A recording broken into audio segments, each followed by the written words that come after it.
महाराष्ट्राचे होते। मराठे अखेरपर्यंत कोणासमोर झुकले ना वाकले म्हणून शेर म्हटला जातो घासल्याशिवाय धार नाही या तलवारीच्या पातीला आणि मराठा विनार्थ नाही या महाराष्ट्राच्या काळ्या मातीला। मराठे अखेरपर्यंत कोणासमोर झुकले ना वाकले म्हणून ब्रिटिशांनी अखेरला महाराष्ट्र जरी किल्ले उद्ध्वस्त केले पण महाराष्ट्रातील एकही गड किल्ला साबित सुरक्षितपणे पाहता येत नाही।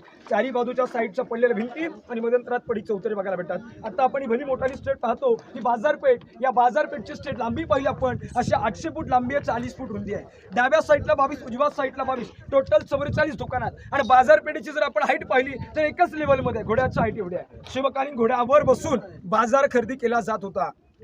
आतमध्ये राहण्यास होती, बाहेर दुकान होतं, आगे दुकान पीछे मकान बीच में शोरूम, मध्य भागात छोटं गोल्ला उंच आहे। घोड्यावर बसून बाजार खरेदी करायचे म्हणून बाजारपेठ। समोर आपण जे टोक पाहतो या टकमक टोक म्हणतात कडिलोट पॉइंट, रायगडावरचं सर्वत्र उंच शिखर, पायथ्यापासून माथ्यापर्यंत हाईट 2250 फूट।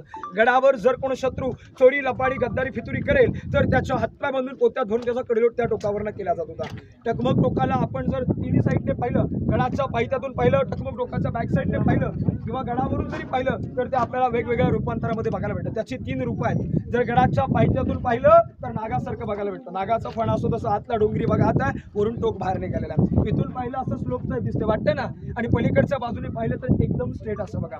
पलीकडे शेवटचा कडा तो हिरकणी कडा, त्या कड्यावरून ती हिरकणी बाळासाठी कडा उतरली होती, तिची कथा आपण पाठीमागे गेल्याच्या नंतर पाहणार। या राजमार्गाने आपण समाधी मंदिराकडे पुढे दर्शनाला जाणार आहोत। जाताना डाव्या बाजूला उजव्या बाजूला काही पडीक चौतरे बघायला भेटतील। गडावर पूर्वी 3500 लोकांची वस्ती होती, त्यांची घरात पडीक चौतरे बघायला भेटतात। आपण स्टेट राजांच्या समाधीला नतमस्तक होण्याकरता पुढे जाऊया। बोला छत्रपती श्री शिवाजी महाराज की जय।